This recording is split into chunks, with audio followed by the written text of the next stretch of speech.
Ladies and gentlemen, you're listening to the Mackay T Podcast. Here are your hosts, Ryan Mackay and T Davis.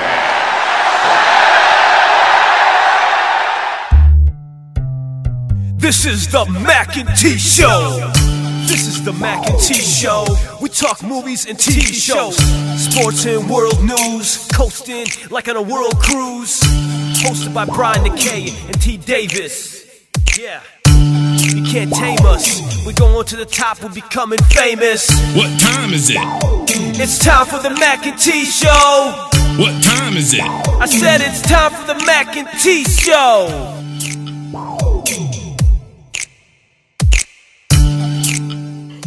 Welcome back to the Mackay T Show podcast. T, while we were away, the NBA Offseason officially became more interesting than the season ever was this year. You got Kristaps Porzingis and Phil Jackson going back and forth between their parties. Well, Phil going on his own, Kristaps out there in the media through his own people. Yeah, it sounds like it's getting nasty in New York. Jimmy Butler got traded to the Timberwolves, and I officially don't know what the Bulls are doing or what they're thinking. They're rebuilding, Brian. Y'all rebuilding. Well, they should have done that last year. They should have never signed Rondo and D-Wade and went ahead and started that last year, but that's another day. We'll talk about that.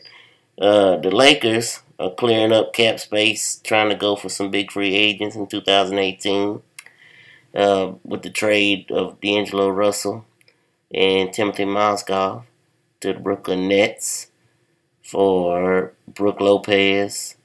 And what else did they get in that trade? A pick, 27. There you go, 27th pick. Yeah, Magic's out there wheeling and dealing. Yeah, there's a lot going on in the NBA these days. Minnesota just got better. They should have. I thought they would be better this year anyway. But they just got whole lot better. I think the youngins seeing Butler model like wanting to play defense and offense is gonna help them go a long ways. They got good pieces. Now they just gotta put it all together. I mean, I know they still in the West, but if they don't make the playoffs this year, then I mean they probably just doomed to be not good again. Yeah, it officially lets me know that Ricky Rubio is back in the plans there. They've traded Chris Dunn, the point guard that everybody thought was fixing to take over his job. They traded him to Chicago. I think Dunn necessarily didn't buy into what's his name, Thibodeau's way of doing things. Well, I mean, he was rookie, so how much buying in can you not do? Like, he wasn't a star. I think they just needed wasn't he a top pick last year? Yeah. But they just needed that to make the deal go through, and, I mean, Chicago needed something, and that was all, like, that's a point guard. Rondo 100 years old, he about to be finished. So, I don't know. Good luck. It was definitely disappointing for a Bulls fan to see. Good luck, Chicago. Y'all, they about to be bad for a while. Thank you for the vote of confidence. Look, the Lakers have been going through this, so you just get ready. It's just a process. You got to trust the process. Just trust the process, Brian. Yeah. I'm gonna trust it. I ain't got no choice. But as far as what's going on in New York, is Phil trying to get fired? That's the word on the street. Is that he's trying to get fired because if he quits, he doesn't get the money. Right. But I would just feel like, me personally, I wouldn't be tarnishing my name like this. Like, he's known as a good coach, and can't nobody take his 11 titles or whatever away. But whew, he sure ruining. Like, nobody gonna want him in New York after this. He gonna probably have to take New York off of his things to list of things to do. I imagine he really don't care between LA and Montana. That's where he wants to be anyway. Well, he might as well take them off. And I know that we trying to get Paul, but Magic, if you listening, go ahead and go out to see if we can get Porzingis. Go ahead and see if we can get him.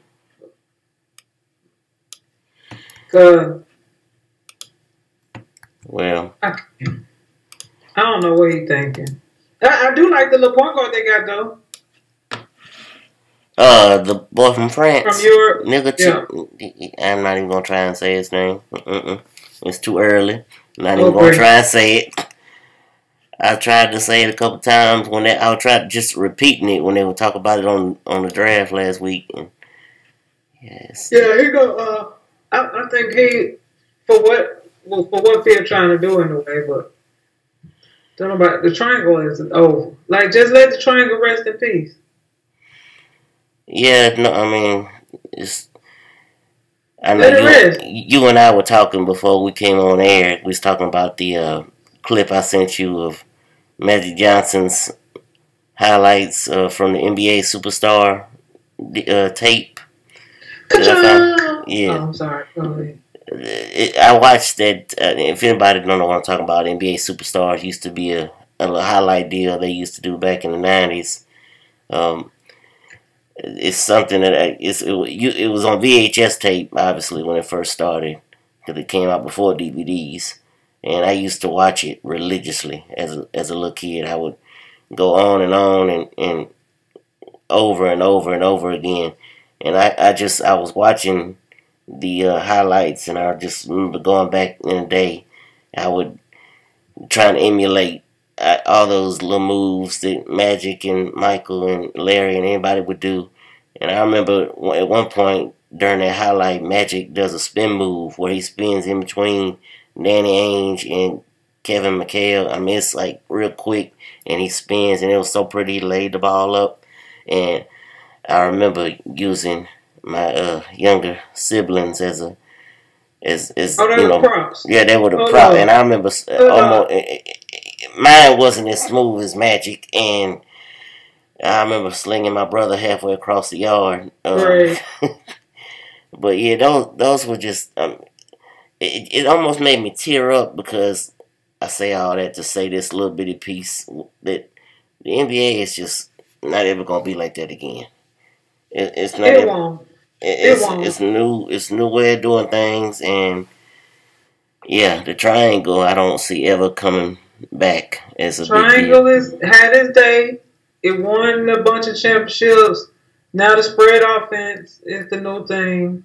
And it'll have its time. And then the sun or something will come back in 10 years from now. And it'll go back. Like the cycle always come. But the triangle ain't coming back. But the ebb and flow of the bigs wanting to play the wing. And some big man is going to grow up and be like, no, I want to get on the block and punish people. Mm-hmm. But the word on the street is, or some words on the street, is that, first of all, can the Knicks afford to buy out Carmelo Anthony? I don't know. I don't know how that buyout stuff works. I guess you just come to an agreement on a certain amount, but still, that's. Because if they buy him, if somebody got to appear on CBS Sports, if they buy Carmelo and Dwayne, they'll be candidates to join the Cavs. The Cavs ain't about to spend no money for them. Because while they'll be at a lesser price, it'll be like themselves when they, like in a minute when tax-free weekend come and everybody raise their prices and then they're like they really having a sale, but they not. Right. That's what it'll be like. Oh, I'm not going to ask for $30 million, but I'm going to still want 20. Well, can you afford that? And you already paying LeBron and Irvin and Tristan and Love, so probably not. Good luck with that. Yeah, I think it's going to be interesting to see what happens in New York. I mean, they literally would have to be starting all the way over again if they got rid of Carmelo for nothing. If they buy him out, like they're saying it's going to happen, and Porzingis, I think he's going to wind up forcing his way out of there, or it's just going to. Well, he ain't got to do too much. I mean, his last year, his contract, right? Do the players have a player option? Like this is year 3 for him. So don't the Ricky get a 3-year deal, or is it 4? I think it's 3. So I think this would be. So he can really just let the process happen and then go where he want to go, look for a team in free agency. But as far as the draft, let me pull up my notes here. Well, but why are you doing that? Why are you putting up your notes? I have found something to rant and chant about. Oh, okay. NBA. What we got? Whoever listening got any kind of NBA contacts, people. This NBA award show. That's the NBA. Ain't nobody thinking about the NBA right now. Like we talking about it because this is our last show and we didn't get to talk about the draft. Right. But what is this mess? Why do we not know who won? We know who won the MVP of the finals, but we don't know who won the MVP of the regular season. Do that even make sense? I'm interested to see how this show goes. I'm gonna be honest with you. I'm not. I mean, just because it's ridiculous. They should have. How many awards they got? Like 3? Rookie of the Year, NBA. What else? And then everybody gonna go home. What else they gonna give out? Are they gonna start giving out extra plaques for All-Star team? I'm sure they're gonna be like the NBA. I'm sure it's gonna be like the BET Awards. They're gonna give out a humanitarian, a legacy award. Yeah. They need to cancel Christmas on this one. I'm so done. Go ahead. Did you get your notes up? That's okay. Yeah, the NBA draft. 76ers, no surprise with the first pick. Picked Markelle Fultz. Then your Lakers took the hometown kid, Lonzo Ball. Again, no surprise. Third pick, somewhat of a surprise. I think coming into the draft, like the day of, the noise was it was going to be Josh Jackson out of Kansas. And then you heard some rumblings that Jason Tatum might be the pick, the forward out of Duke. And winds up being Tatum. I know Jackson has his stuff going on with his domestic violence issue he had at Kansas and all that in his background. I didn't see enough of Tatum, I don't think, for me to know whether he's going to be a good enough pro or not last year. Well, I saw enough of Josh Jackson that I'm not taking him over Josh. Like, first of all, he injury prone. That was part of his problem. Like, and if you getting injured in college, when you have all these days of breaks, what's going to happen when you got to play every other night? Right. With grown men pounded. And then Ainge allegedly was like, oh, well,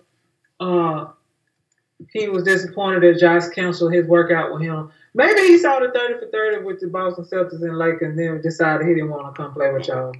we will be getting into that in a few Maybe minutes. He saw that. We will be talking about that best of enemies 30 for 30 3-part series. We'll talk about that in a minute.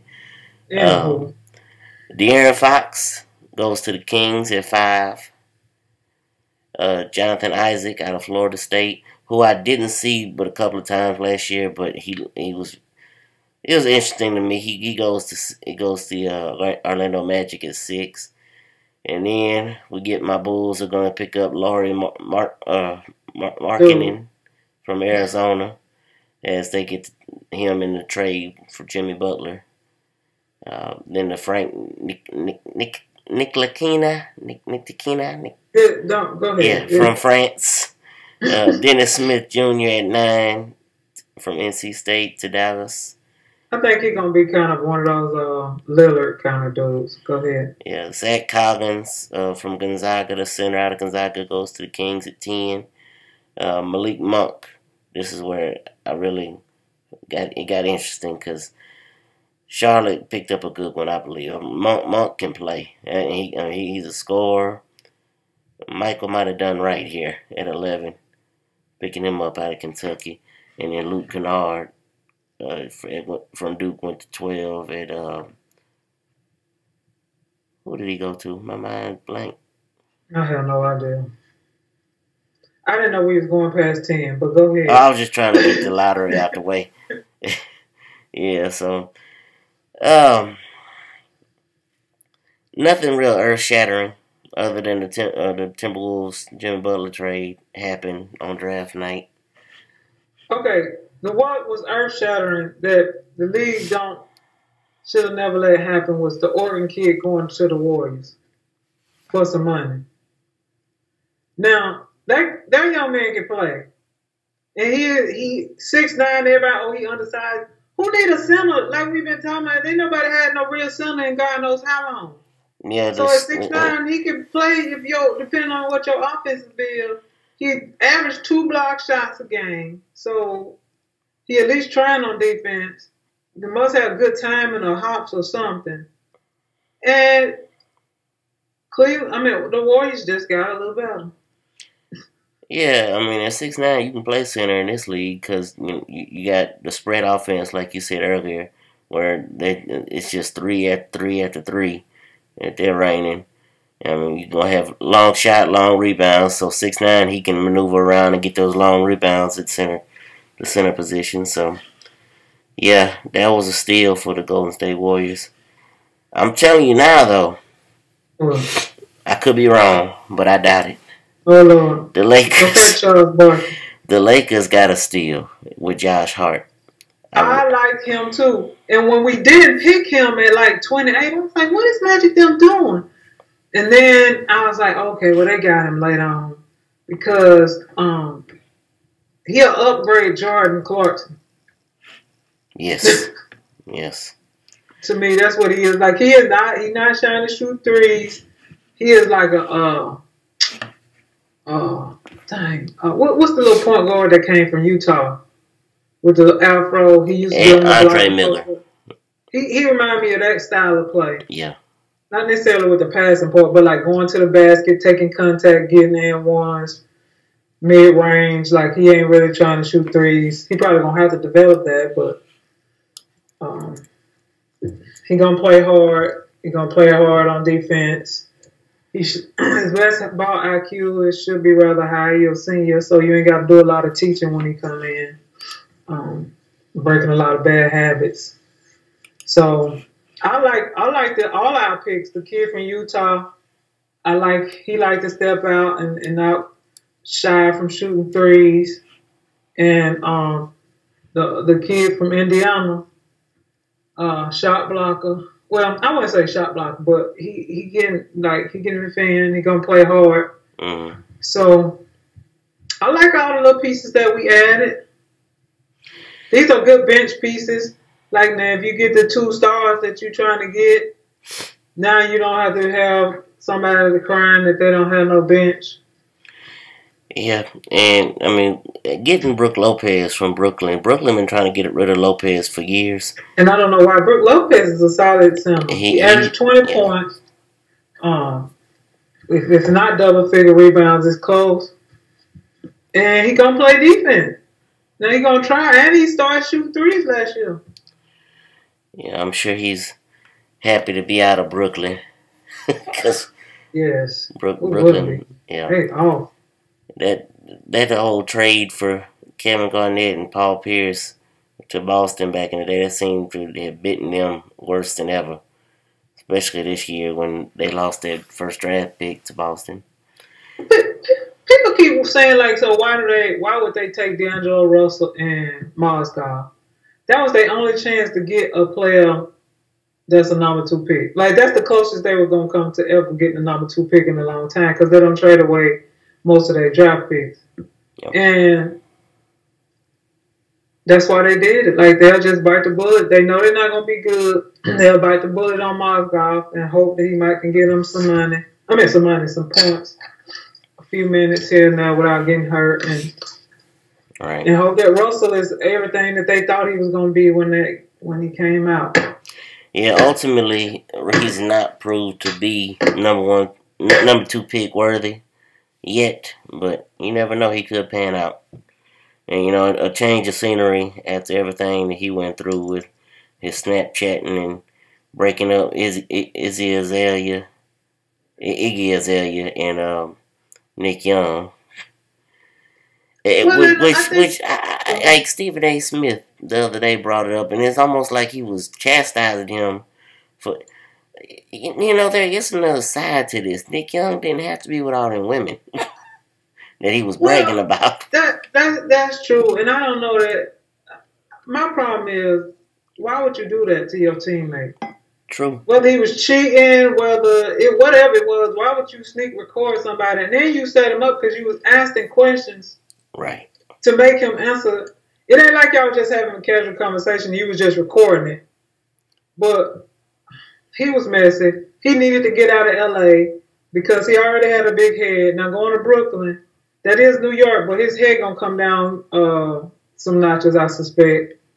And maybe he'll at some point mature and I don't see it, but maybe he'll mature and become a leader. And that was the main reason Magic them got rid of him. Like they was like he ain't no leader, and apparently he's immature. Staying with LA, let's get into the 30 for 30 best of enemies. I'm not gonna really lay everything out there. Everybody knows the majority of our listeners should know. Probably even saw it by now. The 30 for 30 on the Lakers and Celtics, the best of enemies, the rivalry between the two teams during the 1980s.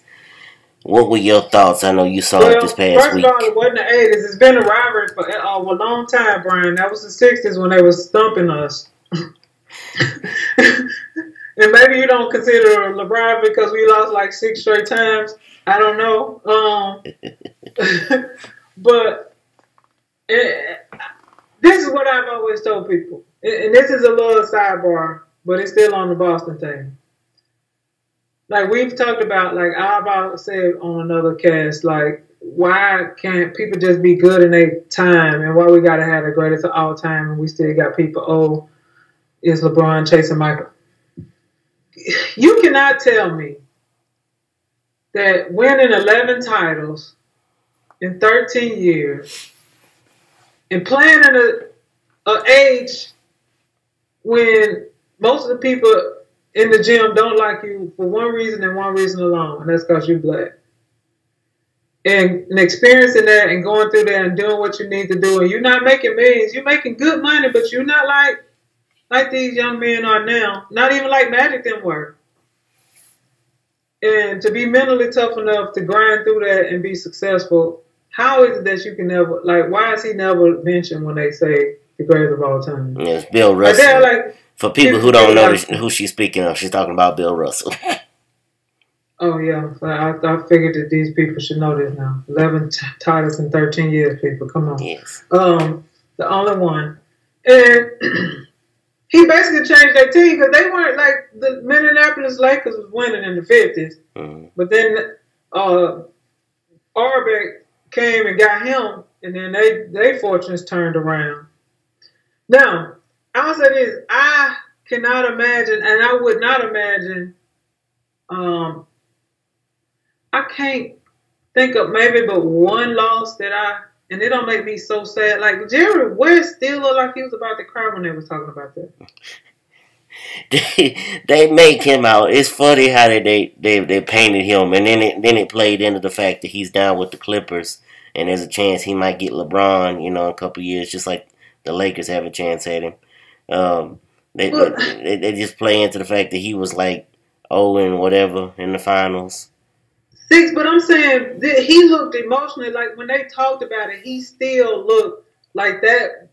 He has been successful. He won one. Yeah, it wasn't against, but you won one. You didn't beat Boston. Oh, well. You have helped other teams build the Lakers, other teams that have won.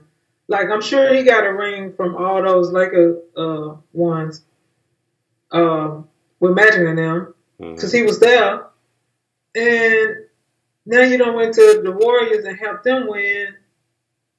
And then when they talked to him, he still like he was just super sad.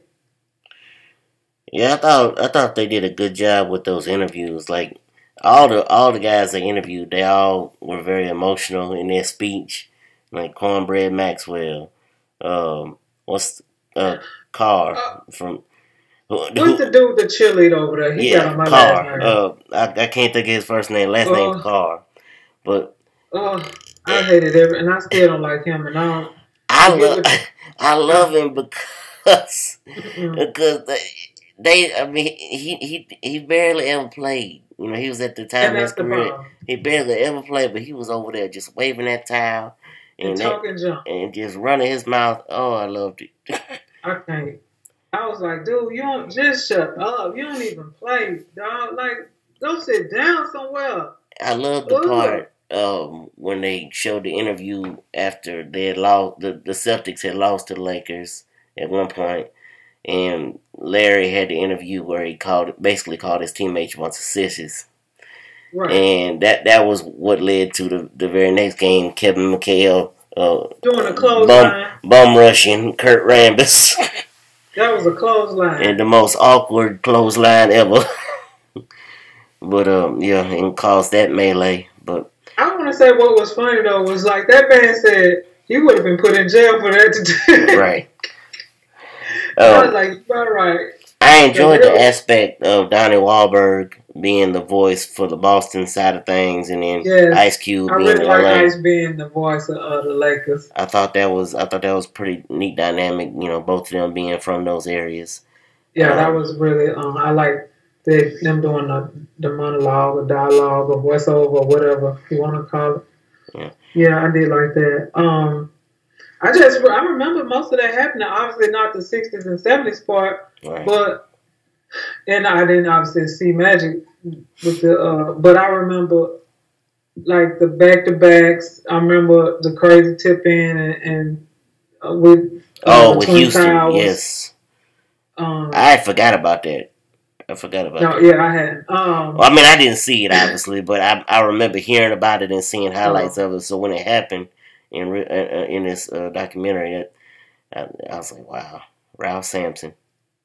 And I remember just on Sundays, that's what you like. Sundays after church, you waited for the NBA game to come on, and then you went. Well, I went and played. Went out there and shot after the game. Yeah. Like, that's what you... Now, I mean, it was just so much love. I don't know what it was about that time. I don't know if it was just... Now it's starting to be so much fluff and you can't touch nobody. Because I don't want people doing like Mikhail did that boy. Or I don't want people doing like Detroit did Michael Jordan. But I don't think that if you found somebody hard, that it should be these flagrant 1s and 2s, and now you're just getting kicked out of the game. Yeah. Like the NBA, the playoffs should bring a different style. And that's one of the things, the intensity goes up because and they play harder, it seems like. Mm-hmm. But it don't really, you don't be like, oh, you know, you ain't going to get no layups. You know, it might have been 100 points games, but now the score's about to go down because people not about to let you just be scoring 100 points. People going to lock up more. Now, like, what? Cleveland and the Warriors, didn't they average 100 points plus? Yeah, throughout the season. Mm-hmm. That ain't no playoff score. Especially not no finals. What else I was going to talk about with this documentary? I like Pat Riley. I like how, you know, they kind of smoothly talked about how he got in there after Paul Whitehead basically had his issues with Magic. What the problem was, though, did anybody know that he was a color commentary person? Who? He wasn't even a coach. Pat Riley? Did not. No, that was the first mention I knew of that. He was right. He wasn't even a coach. He was a color commentary. That was just me assuming that after his playing days, he immediately went into coaching. That was my assumption. And then it wasn't that he had no beef with Magic. It was that he changed the offense and wanted them to run all these plays. He got himself fired. Larry tried to act like Magic did it. Magic was like, I want to be traded because I'm not trying. I want to run and gun like we did when we was winning. And you got us standing around here making plays and then just passing it in Kareem, running a goal offense.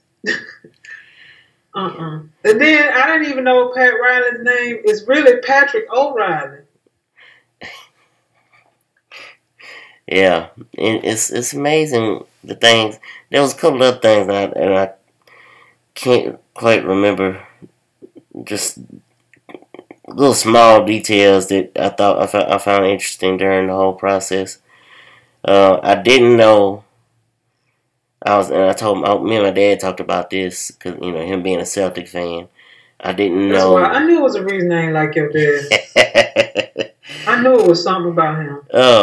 I knew Bill Walton had come to them, but I did not know he actually had a year where he played a bit. I knew. I didn't think I knew that either. Yeah, I knew the year that he was hurt all year long, but I didn't know that he actually. There was a year in '86 where he played a bunch. Of course, that was the year that, like you said, the tipping in with the Twin Towers, Ralph Sampson, and Houston. So LA didn't make it to the finals, which would have set up the back-to-back Lakers Celtics 85-86. But it happened again in '87. So, hey. Yeah, I didn't know that he had played for them and helped them win a championship. And what I distinctly remember, and what I'll say today, is I remember Dennis Rodman, them saying, Dennis Rodman said that if Larry Bird was black, he would be just another player. Mm-hmm. And I remember them going all in on Isaiah because he kind of echoed it. And I was like, now people, y'all know the truth. If he was black, nobody would care. They were just like, he was another good player. And y'all know that. I think the media just enjoyed Isaiah in the way that he did it. He did it with that laugh and just like, yeah, of course I'd have to agree with Rodman. Ha ha ha ha. And I think they just wanted to make a story out of something but they were messing with the wrong person because Larry wasn't gonna let that be a story. Right, Larry came out and was like, yeah, and what we talked about it. All right, I'll holler at y'all. Y'all finish talking. You could tell he did not want to do that interview. He didn't want to do interviews. Period. You could always tell the uncomfortable nature he had. He just didn't like the media and didn't like being a part of that whole spectacle. He just wanted to play ball. But right, and that's all he wanted to do. And as much as I don't like him, he'll make it on my 5-star 5. Yeah. After Magic, of course. But he'll make it. I just remember my other little thing. I love James Worthy's story about the Boston hotel. How they were scared to even order room service.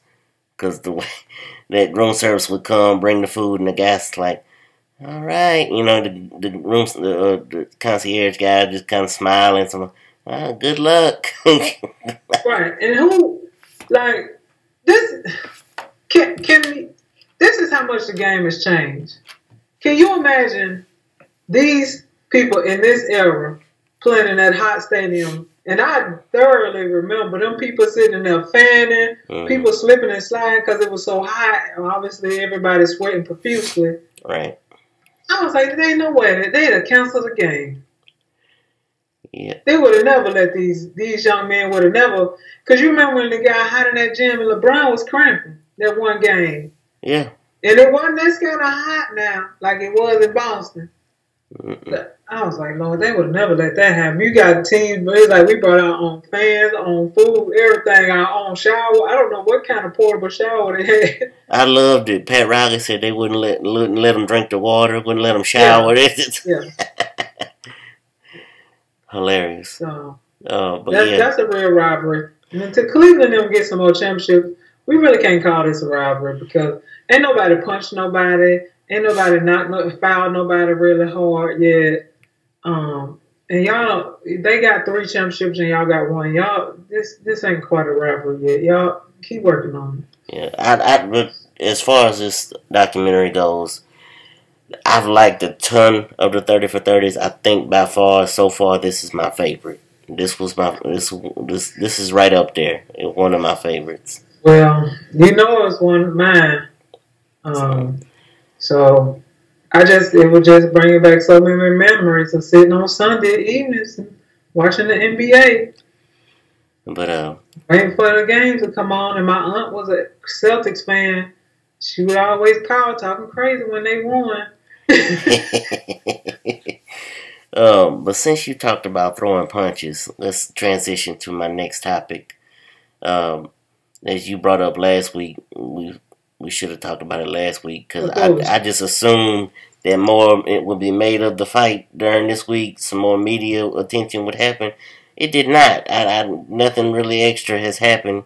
But as far as Floyd Mayweather and Conor McGregor, they will fight here August the 26th, I believe, is the date. And that's soon. Yeah, and in about a month. Yeah, I think that, and I believe that's the date because I know right now they're trying to buy out Ice Cube and the Big Three. The Big Three 3-on-3 championship is in the same building that this Floyd and McGregor fight wants to be in. So they're in the process of buying them out to get them to move to another venue so they can have that venue in Las Vegas. Charge them a whole bunch of money, Ice. I know that's right. Y'all get your money. If they paying these people hundreds of millions, y'all charge them a grip. I bet Ice Cube was so happy when he heard that. This is gonna make their budget for about the next 10 years. Right. I just honestly, people are gonna buy this fight, and like I've been saying, with everybody that asked me over the last couple of weeks, as this fight's has come to fruition, people are gonna buy this fight for one reason: the chance that Conor McGregor might swing and actually land a punch.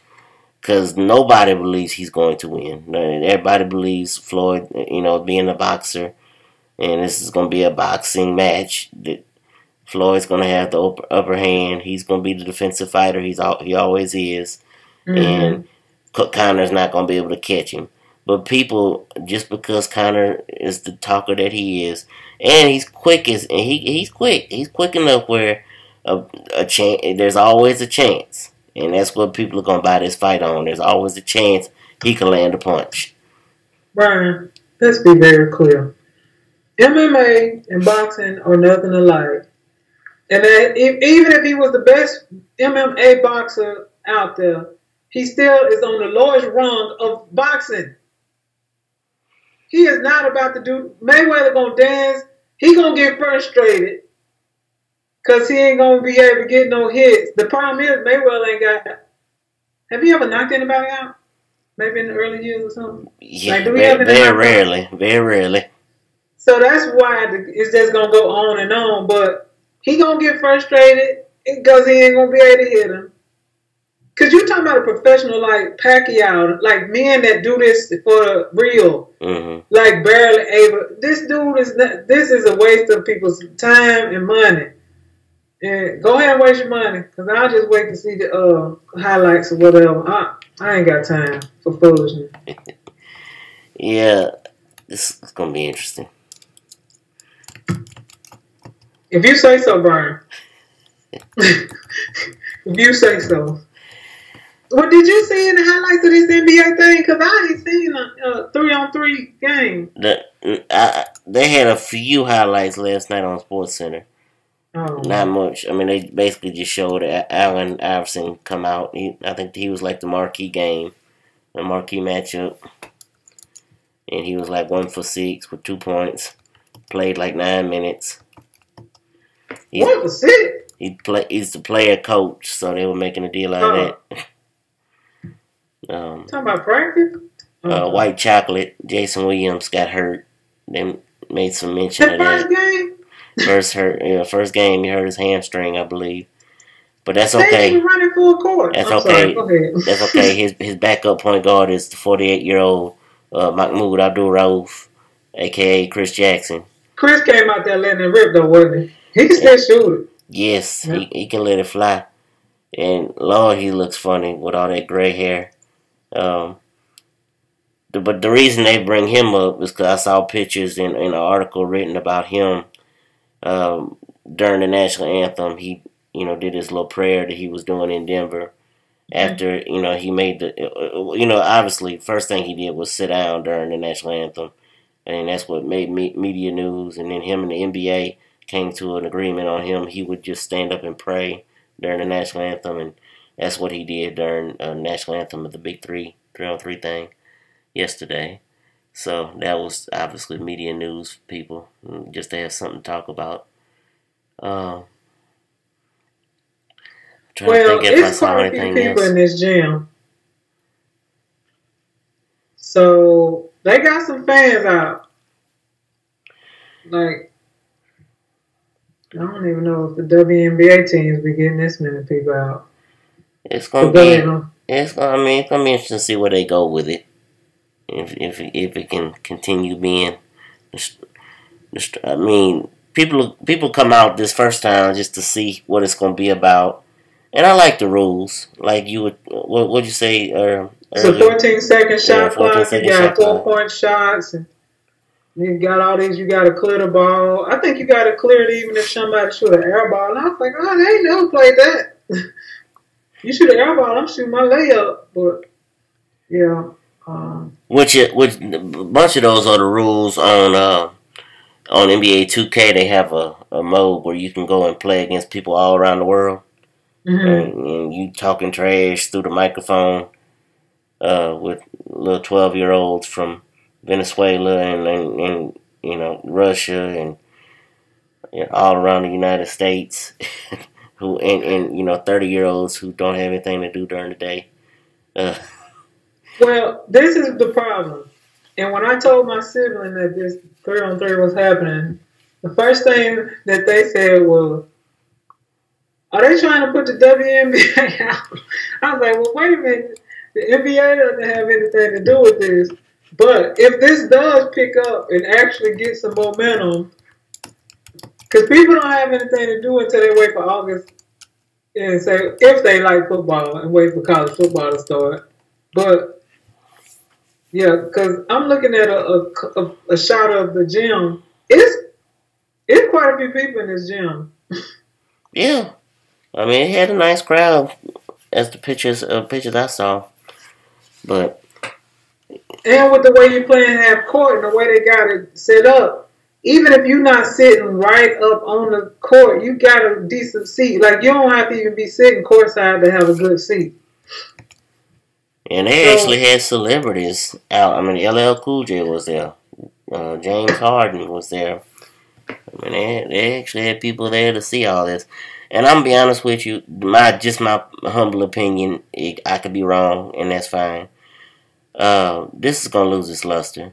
These old men, I mean, already there's been so many injuries. Three, four guys went down in the very first game, the very first day of games. So these old guys are eventually gonna lose the luster. People are gonna stop tuning in. It's not gonna be the spectacular thing they think it will be. And if it is, I'll be glad to say that I'm wrong. But well, I don't think so. I think that when you, and for me personally, when you finish playing, you just you can't find the same kind of competition unless you're playing with each other in pickup. And so this will give them another opportunity to compete.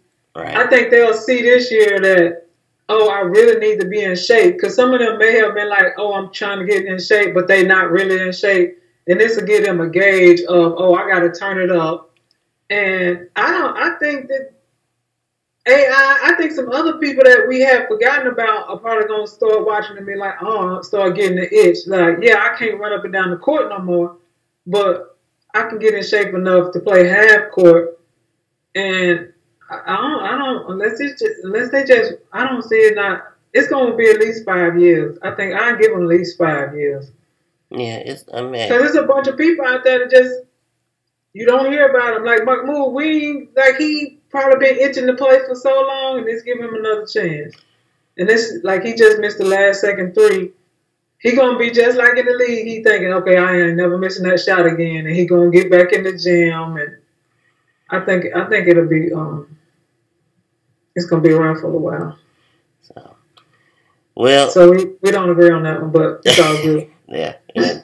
Hey, I'll gladly say that I was wrong if I wind up being wrong. It's no big deal to me. I just mentally, I just can't get past the fact that these are all older men, and it's just a little basically a traveling circus. That's just my thought process. But think about it. Think about how long and when mixtapes stayed around.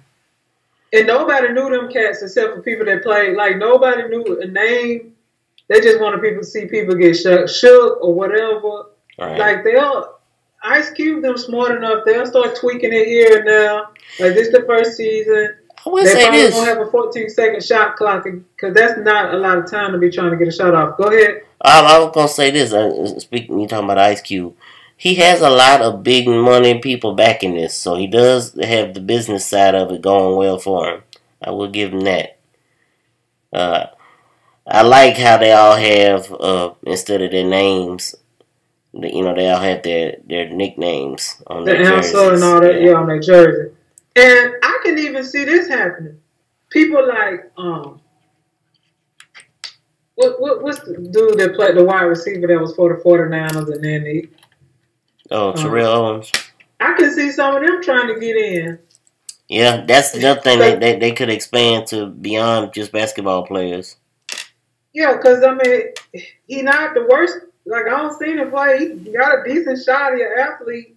Obviously, he ain't gonna be like he was playing football, but all of them older. So yeah, I'm interested to see where it goes. But I'm more interested in waiting for my Lakers to figure out what's gonna happen with Paul George or whatever. Because some people seem to think if he go to whoever, we may not have a chance for him in the summer.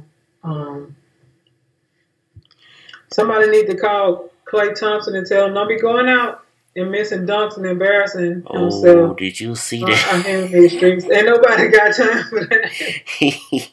Hey, boy, you better stay behind that 3-point line. What you doing? Right. Go out there and shoot some threes and sit down somewhere. And he went up there so smooth, like he just knew he was going to take it down. No, the rim stopped him. The rim said, no, sir. But yeah, I think that's going to put us to a close unless you got anything else. Well, do we have any new movies coming out? I know Despicable 3, if it's not already out, it's coming. Cars 3 did. We talked about that last week. Spider-Man, Homecoming, July 7th. So Spider-Man is coming around the corner. And this is the new Spider-Man, the one that was in the last Avengers movie. Right. The Captain America, Iron Man. And then, I don't know if people seen it or not, but they got a movie called The Dark Tower with Idris Elba and Matthew McConaughey. I saw a preview for that. I caught the tail end of the preview for that yesterday. Yeah, it looked like it's going to be a good movie. So, it's that time of the year, people. Find you some movies to watch until August when college football come back around. Yes, this in that vein, this is our season finale episode, so we will be back in time for college football and the NFL starting up. So not that far away. It seems further than it really is. It's not that far. We gotta. I need to stay where it is though, because Lord, my summer is getting by. It is moving on by. It is flying on by. So, yeah. But as always, I am one of your co-hosts, Brian McKay, and I am with T. Have a great summer, Davis. And this has been the Mac and T Show podcast. Thank you for listening. This is the Mac and T Show. This is the Mac and T Show. We talk movies and TV shows, sports and world news, coasting like on a world cruise. Hosted by Brian McKay and T Davis. Yeah. You can't tame us. We're going to the top, we're becoming famous. What time is it? It's time for the Mac and T Show. What time is it? I said it's time for the Mac and T Show.